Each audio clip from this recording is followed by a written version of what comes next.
ज्ञानतिमिरान्धस्य ज्ञानञ्जनशलाकया चक्षुरुन्मिलितं येन तस्मै श्रीगुरुवे नमः।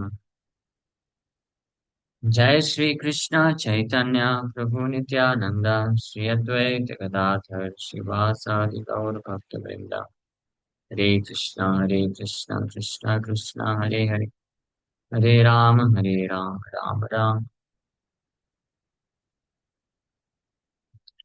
सो ये है गौरांग महिमा, श्री गौरांग महिमा, the glories of Shri Gauranga, verses by Shri Advaita Acharya and Shri Sarvabhauma Bhattacharya. Advaitacharya के द्वारा भगवान श्री चैतन्य महाप्रभु की महिमा में लिखे हुए श्लोक हैं और श्री सार्वभौम भट्टाचार्य के द्वारा चैतन्य शतकम लिखा गया है। वो हम लोग बाद में करेंगे। पहले अद्वैताचार्य प्रभु जो महाप्रभु के सुंदर दिव्य स्वरूप का वर्णन करते हैं उसके बारे में चर्चा करते हैं। Beautiful form. गौरांग, श्री गौरांग प्रत्यंग वर्णन, वर्णनाख्य स्तवराज, the king of prayers, proclaiming the glory of each limb of Sri Gauranga। भगवान श्री चैतन्य महाप्रभु के प्रत्येक अंग का वर्णन, उनका महिमा का वर्णन। हाँ। अथ स्तोत्रम प्रवक्ष्यामि प्रत्यंगवर्णम वर्णनम प्रभो त्रिकालपठनादेव प्रेम भक्तिं लभे नर। Now I shall proclaim the hymn of praise which depicts each and every limb of the Lord. By reciting it thrice daily, morning, noon, and evening, a man can surely attain devotional love for him. इन श्लोकों को अगर कोई याद कर लेगा और daily morning में, afternoon और इवनिंग में जो रिसाइट करेगा, वो निश्चित रूप में उनके प्रति प्रेम को प्राप्त कर लेगा। अतः स्तोत्रम प्रवक्ष्यामि, एक स्तोत्रम मैं वर्णन करने जा रहा हूँ। श्री अद्वैताचार्य लिख रहे हैं। प्रति अंग वर्णनम, प्रभु भगवान गौरांग महाप्रभु के प्रति अंग का वर्णन करते हुए त्रिकाल पठनादेव, तीन काल जो उसको पठन करता है, प्रेम भक्तिम लभे नरः, वो उनके प्रति प्रेम भक्ति को प्राप्त करता है। कश्चित् श्री कृष्ण चैतन्य स्मरणाकुलमानसः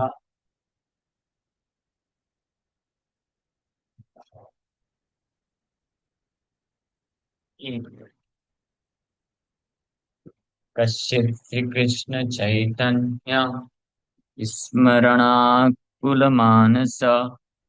पुलकाञ्चित् सर्वाङ्ग सकम्पाश्रु विलोचना।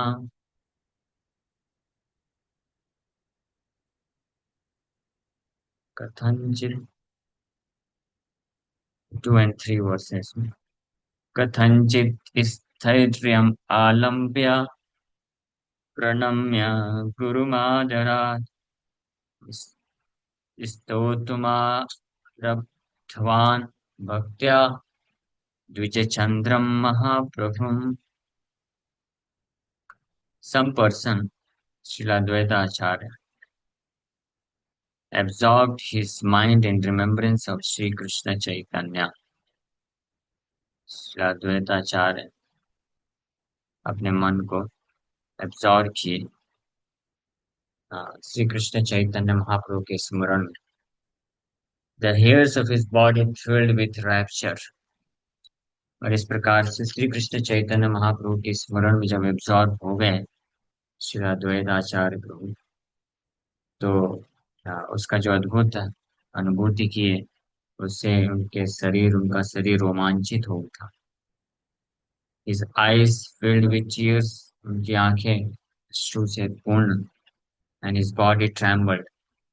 रोमांच कंप अश्रु तरंग भाजो, रोमांच कंप अश्रु तरंग भाजो, ये एक्सपीरियंस, ये ऐसे शरीर कंपित होने लगता। Somehow, after offering respectful obeisances to his guru, कौन है अद्वैताचार्य के गुरु कौन, इसको मालूम? Yes, who can tell? बताइए, कोई बात जानते हैं? अद्वैताचार्य प्रभु के गुरु। अद्वैताचार्य किसको गुरु मानते थे अपना? हाँ, प्रभु गुरु करी मौनी, चैतन्य महाप्रभु को गुरु मानते थे। लेकिन अद्वैताचार्य के दीक्षा गुरु कौन थे? चैतन्य महाप्रभु को तो अपना वो इटरनल मास्टर है, इसलिए उनको गुरु मानते। चैतन्य महाप्रभु अद्वैताचार्य को गुरु मानते थे, लेकिन अद्वैताचार्य जानते थे कि ये मेरे स्वामी हैं। इनके दीक्षा गुरु श्रीला माधवेंद्र पुरी थी। हाँ, इसलिए अद्वैताचार्य, जब माधवेंद्र पुरी आपको याद होगा, माधवेंद्र पुरी जब निकले थे कहाँ से, वृंदावन से गोपाल जी के आदेश पे चंदन लाने के लिए, तो रास्ते में शांतिपुर से होके गए थे। जगन्नाथपुरी जा रहे थे ना, वृंदावन से जगन्नाथपुरी जा रहे थे, तो शांतिपुर होते हुए गए थे यहाँ से, बंगाल वाला रास्ता पकड़े। तो शांतिपुर में अद्वैताचार्य प्रभु के घर पे रुके थे, और वहां पे ही अद्वैताचार्य माधवेंद्रपुरी को दर्शन करने मात्र से समझ गए कि ये इज मोस्ट एग्जॉल्टेड वैष्णव, पूरे पृथ्वी में सबसे एग्जॉल्टेड, सबसे परम वैष्णव। तो इसलिए उन्होंने फिर रिक्वेस्ट किया उनसे दीक्षा लेने की। माधवेंद्रपुरी बहुत उनके सेवा से प्रसन्न होकर के उनको दीक्षा देते हैं। फर्स्ट मीटिंग में ही दीक्षा भी हो, दोनों एक दूसरे को पहचान गए। फिर माधवेंद्रपुरी चले जाते वापस। तो इसलिए अद्वैत आचार्य प्रभु अपने गुरु श्री माधवेंद्रपुरी को स्मरण कर रहे हैं।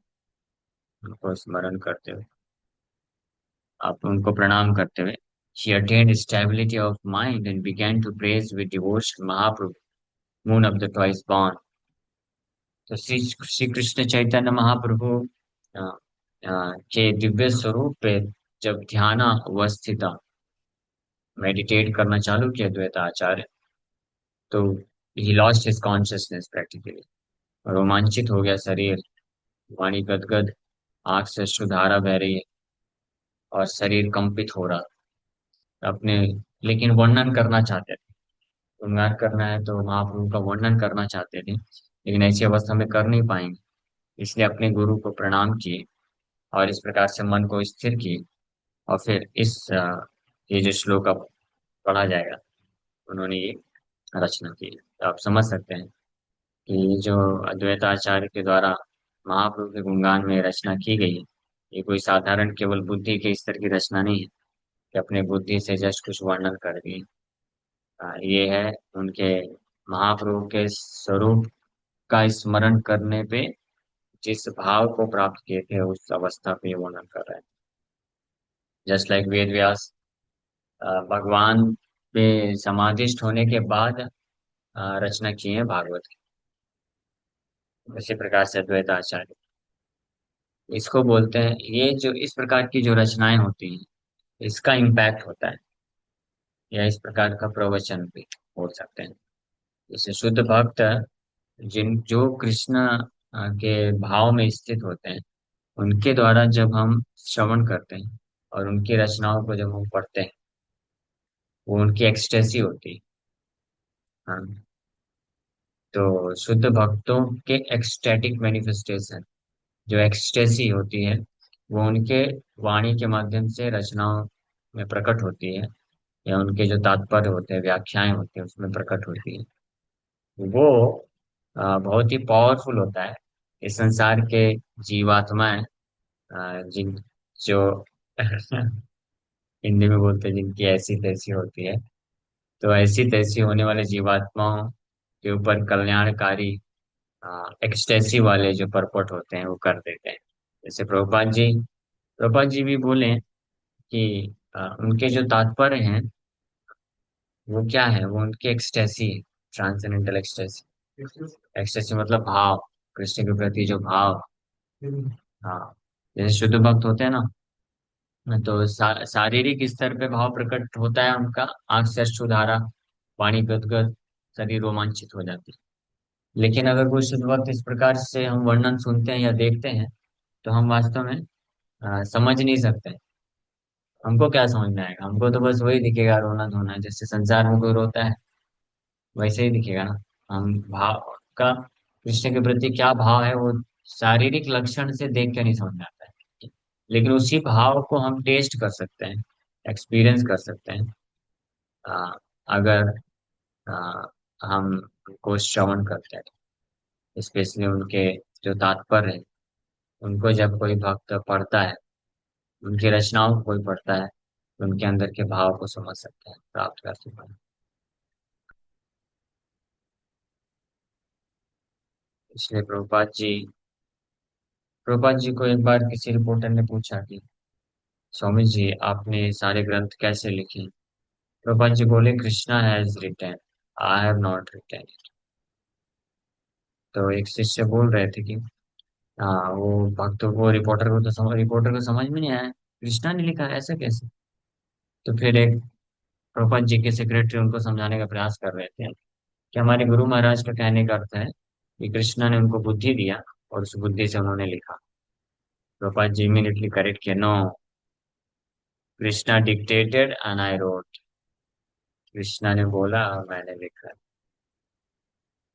तो अद्वैताचार्य प्रभु शिला वेद व्यास जी, नारद मुनि और शिला प्रभुपाद, या अन्य जितने भी महान आचार्य हैं से उनकी जो रचनाएं हैं, व्याख्याएं हैं, उनमें, और जो इस संसार में जो साधारण कोई स्कॉलर होता है, संस्कृत का ज्ञान रखता है या कुछ कविता कर सकता है, उसमें जमीन आसमान का अंतर होता है। भले ही साधारण तरीके से जो सुनने में एक जैसा दिख सकता है, लेकिन वो उसी प्रकार से है अंतर, जैसे कि सोना और पीतल दूर से एक जैसा दिखेगा, लेकिन जो नजदीक जाके देखेगा तो डिफरेंस, जमीन आसमान का अंतर पता चल जाएगा। उसी प्रकार से जो दूर से लोग अ, कोई अन्य इस संसार के भौतिकवादी व्यक्तियों के जो भजन होते हैं भगवान के प्रति, कविताएं होती हैं, लेख होते हैं, वो पढ़ता है या महान आचार्यों की होती हैं, तो उसको एक ही जैसा लगेगा।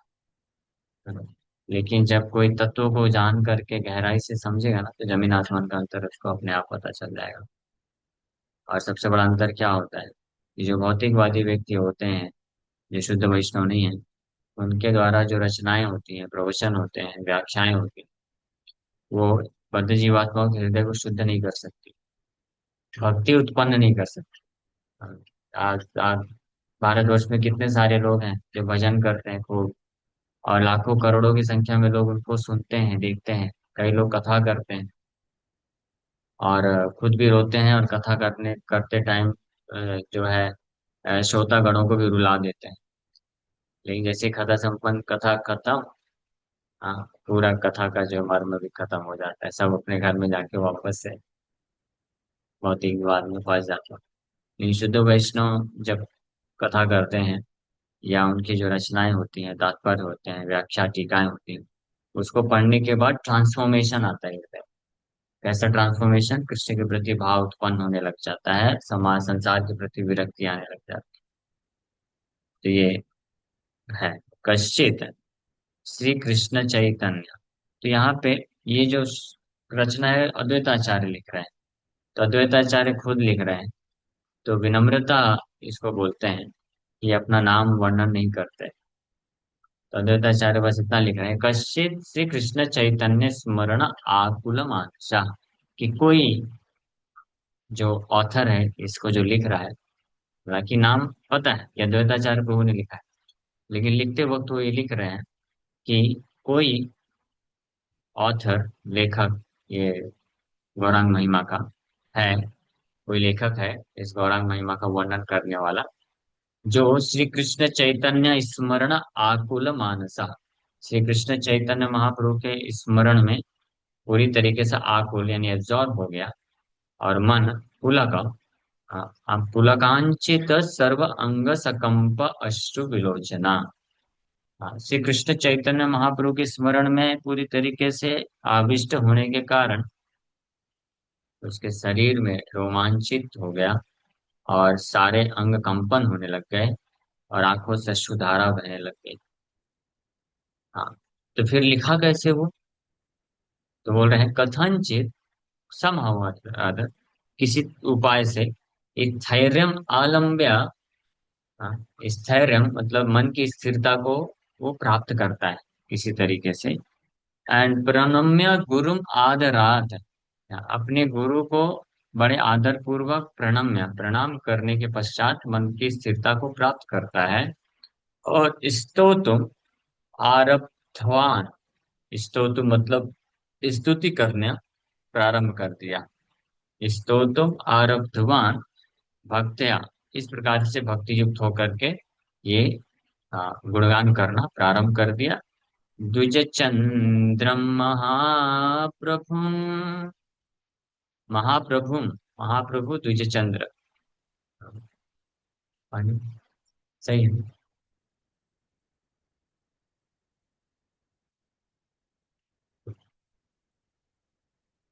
तो ये, हाँ, अब यहाँ से चालू कर रहे हैं। तप्त क्षेमा द्युतिम वन्ते कलिकृष्णं जगद्गुरुं चारु दीर्घ तनुं श्रीमान्,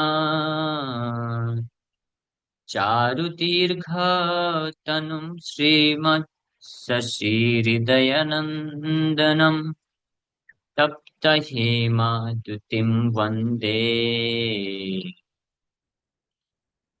कलिकृष्णं जगद्गुरुं चारुदीर्घतनुं श्रीमत् शशिहृदयनन्दनम् लसन्मुक्ता लता नद्दा चारु कुञ्चित कुण्टलम् शिखण्डाङ्कितगन्धाढ्यम् पुष्पगुच्छावतंसकम्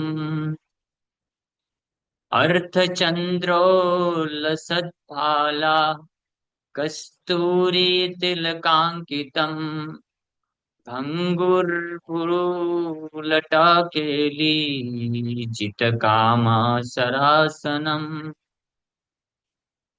प्रेम प्रवाह मधुरा रक्तोत्पलविलोचनम् तिलप्रसून सुस्निग्धा नूतनायतनासिकम् श्रीकण्डमण्डोलासीरत्नकुण्डलमण्डितम् सव्यकर्णसुविनिश्यस्ता स्फुरच्चारुशिखण्डकम् मधुरस्नेहसुस्निग्धा परार प्रारक्ताधरपल्लवम् ईषदतन्तुरितस्निग्धा स्फुरन्मुक्ता रतोज्ज्वलम् सप्रेम मधुरो, सप्रेम मधुरालाप वशीकृत जगज्जनम् त्रिकोणचिबुकं कोटि शारदेन्दु प्रभाननम्। आप लोग शायद कुछ कुछ समझ पाए होंगे, मुझे भी कुछ 50-60% समझ में आया है। ये बहुत अद्भुत वर्णन कर रहे हैं, आप सोचिए। हाँ, अद्वैत आचार्य प्रभु पूरी तरीके से एब्जॉर्ब है, आविष्ट है श्री कृष्ण चैतन्य महाप्रभु के दिव्य स्वरूप में स्मरण करने में। और श्री कृष्ण चैतन्य महाप्रभु की कृपा से उनके एक एक अंग का जो मधुरिमा है, the beauty, beauty of each and every limb of his body is, उसको क्या बोलते हैं, प्रोड्यूसिंग सच ग्रेट नेक्टर, ऐसा अद्भुत अमृत प्रदान कर रहा है उनके मन को, अद्वैताचार्य प्रभु। तो इस प्रकार से वर्णन कर रहे हैं। तब तहे मधुतिम वंदे, I worship Sri Krishna, the spiritual master of the universe, who appears in the age of Kali with a luster like molten gold. मैं परम भगवान श्री कृष्ण, जो पूरे जगत के गुरु हैं, आ, जो इस कलयुग में स्वर्ण गौरांग रूप में प्रकट हुए हैं, मैं उनको वंदना करता हूँ। His body is beautiful and tall. उनका शरीर बहुत ही सुंदर है और चौड़े हैं वो, काफी लंबे, 7 फीट के थे माँ। And he is the delight of the heart of Shrimati Sachi Devi. Sachi Devi उनकी माँ के हृदय के वो आनंद है, यह उत्सव है। हृदय उत्सव, हृदय नंदनम, यहाँ पे लिखा है हृदय नंदनम। तप्त हेम द्युतिम वंदे। तप्त हेम, हेम मतलब गोल्ड। हाँ, तो पिघले हुए सोने की तरह द्युति मतलब लस्टर, उनकी अंग कांति फलजेंस जिनके शरीर से निकल रहा है, उनको मैं प्रणाम करता हूँ, उनको मैं उनको पूजता हूँ। कली कृष्णम जगत गुरु, जो कि कृष्ण है, कलयुग में आए हैं, जगत गुरु, पूरे जगत के गुरु हैं। चारु दीर्घ तनु श्रीमद सचिहृदय नंदनम। चारु दीर्घ, चारु मीन्स वेरी, बहुत सुंदर। चारु का मतलब होता है वेरी ब्यूटीफुल। और जैसे प्रभुपाद जी के एक महान शिष्य हुए तो उन्होंने भक्ति चारु सॉन्ग, उनके नाम करते। भक्ति चारु मतलब जिनकी भक्ति बहुत सुंदर है, जिनके हृदय में भक्ति बहुत सुंदर है। भक्ति सुंदर कब होती है, बहुत ही अट्रैक्टिव हो जाती है, जब कोई भक्त भगवान के प्रति दृढ़ श्रद्धा, विश्वास और सेवा का भाव रखता है, लेकिन इसके साथ ही साथ बहुत ही विनम्र होता है, मधुर होता है, सौम्य इसको बोलते हैं। हाँ, तो उसकी भक्ति चारु भक्ति हो जाती है, उसको भक्ति चारु बोलते हैं। महाराज के अंदर ये गुण था। वो बहुत महान वैष्णव, भगवान के प्रति उनको दृढ़ विश्वास, प्रभुपाद के प्रति बहुत दृढ़ विश्वास, श्रद्धा, भगवान के प्रति, प्रभुपाद के प्रति प्रेम, लेकिन स्वभाव में उनका स्वभाव बहुत मृदु स्वभाव, वेरी हम्बल, बहुत ही विनम्र और सौम्य, सॉफ्ट नेचर, हृदय। इसलिए तो उनको नाम भी प्रभुपाद जी ने संन्यास देके भक्ति चारू नाम किया। तो चारु, यहाँ पे चारु का अर्थ है सुंदर।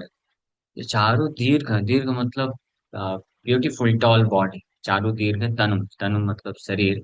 श्रीमद, श्रीमद, श्रीमद सची हृदय नंदनम, splendid delight of the heart of Sachi Devi. Sachi माता के हृदय के नंदन है। नंदन मतलब वेरी डियर, और डिलाइट और उत्सव भी बोल सकते हैं। नंदन का अर्थ प्रोपा जी ये भी लिखते हैं डार्लिंग। सचिनंदन मतलब the darling son of mother Sach. Yashodanandan मतलब the darling son of mother Yashoda.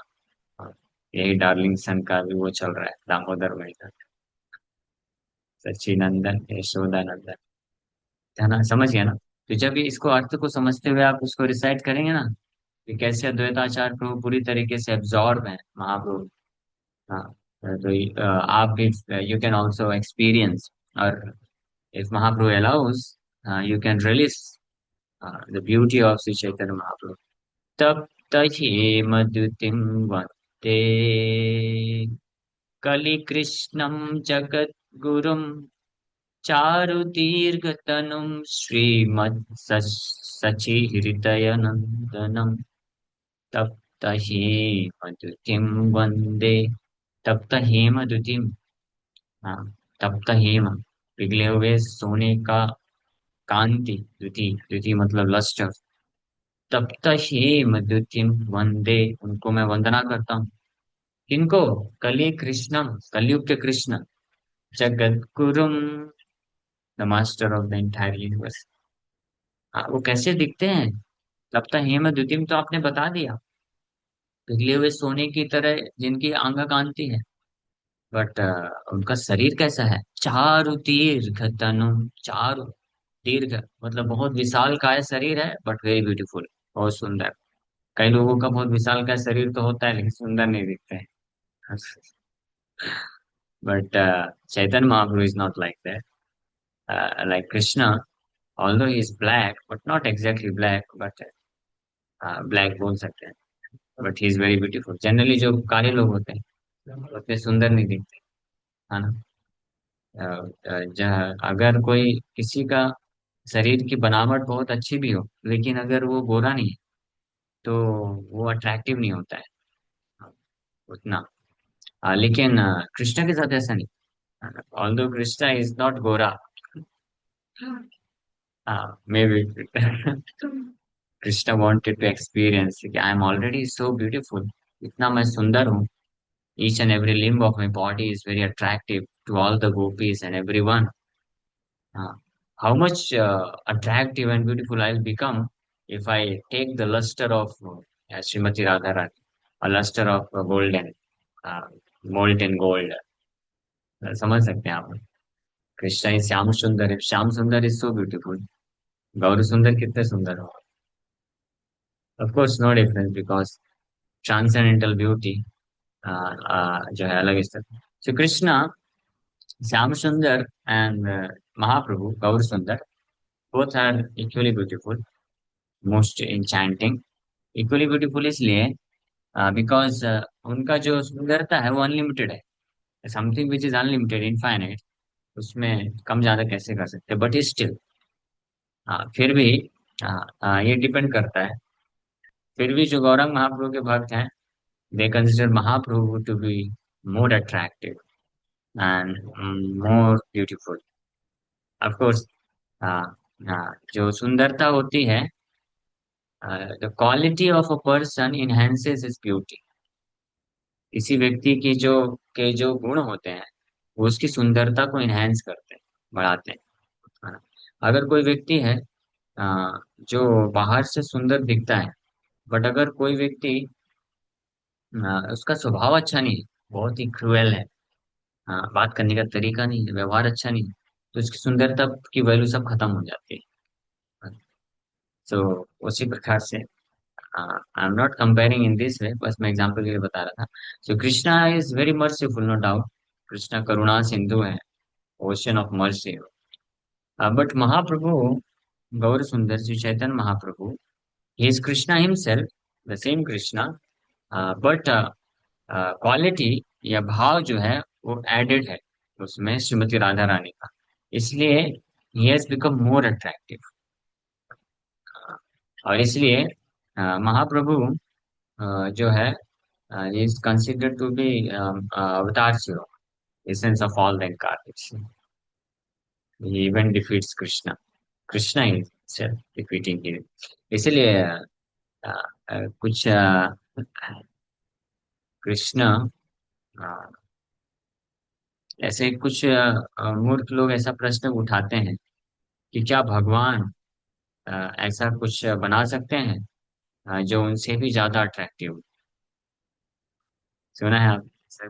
कई बार लोग प्रश्न पूछते हैं, तो अगर इसका आंसर आप यस बोलेंगे या नो बोलेंगे, कुछ भी बोलेंगे, आप फंसने वाले हैं. क्योंकि वो लोग फिर काउंटर क्वेश्चन करेंगे. अगर बोलेंगे यस, तो फिर वो बोलेगा फिर भगवान कैसे, उनसे ही ज्यादा अट्रैक्टिव कोई हो गया. और अगर आप बोलेंगे नो, तो फिर भगवान कैसे, ऑल पावरफुल नहीं है इसका मतलब, है ना. लेकिन इन मूर्खों को नहीं मालूम कि कृष्णा कैन डू एनीथिंग.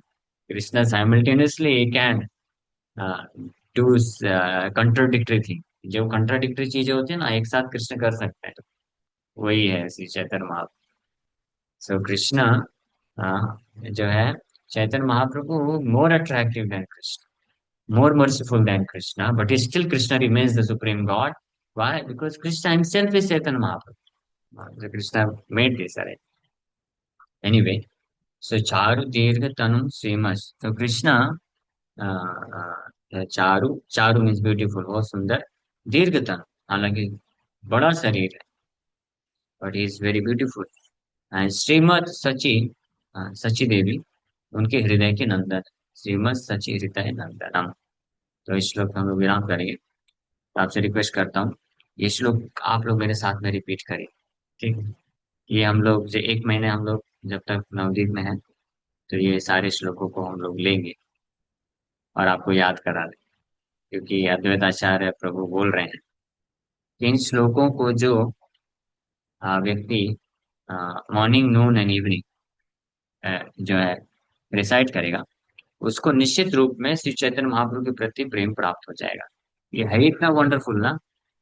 आप सोचिए, जस्ट एक श्लोक आप पढ़ रहे हैं, you must have developed even little bit, कम से कम थोड़ा सा तो महाप्रभु के प्रति आकर्षण बढ़ गया होगा. तो आप पीछे रिपीट करिए. तप्त हेमद्युतिं वन्दे कलिकृष्णं जगद्गुरुम् चारु दीर्घ तनुं श्रीमत् सचिहृदयनन्दनं तप्त हेमद्युतिं वन्दे कलिकृष्णं जगद्गुरुं चारु दीर्घ तनुं श्रीमत् सचिहृदयनन्दनम्। वंस मोर, एक बार और रिसाइट करिए ताकि आप लोग को याद हो जाए, हम लोग याद भी कराते जाएंगे।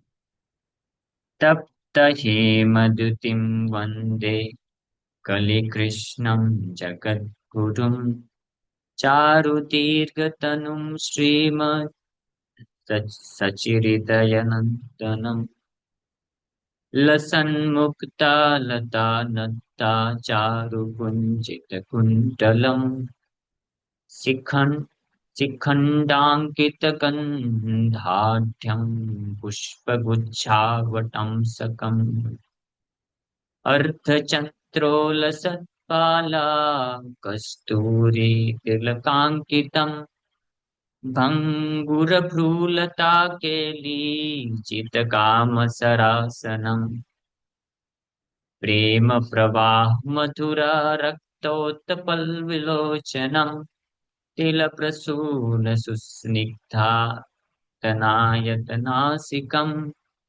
श्रीगण्डमण्डोलासीरत्नकुण्डलमण्डितम् सभ्यकर्णसुविन्यस्त स्फुरच्चारुशिखण्डकम्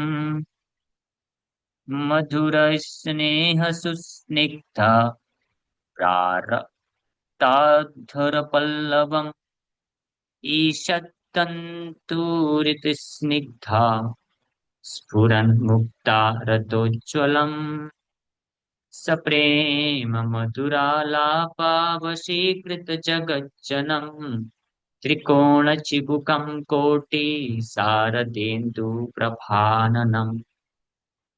वेरी वंडरफुल। बट इसमें ज्यादा श्लोक नहीं। It's so wonderful. बट इसमें मेरे ख्याल से समथिंग कितने श्लोक, 41 वर्सेस। ठीक, 41 श्लोक आपको याद कराएंगे धीरे धीरे। हरे कृष्ण हरे कृष्ण। आप इसे कितने भक्तों को सुन के महाप्रभु के ऐसे दिव्य स्वरूप का वर्णन सुन के अच्छा लगा? यस।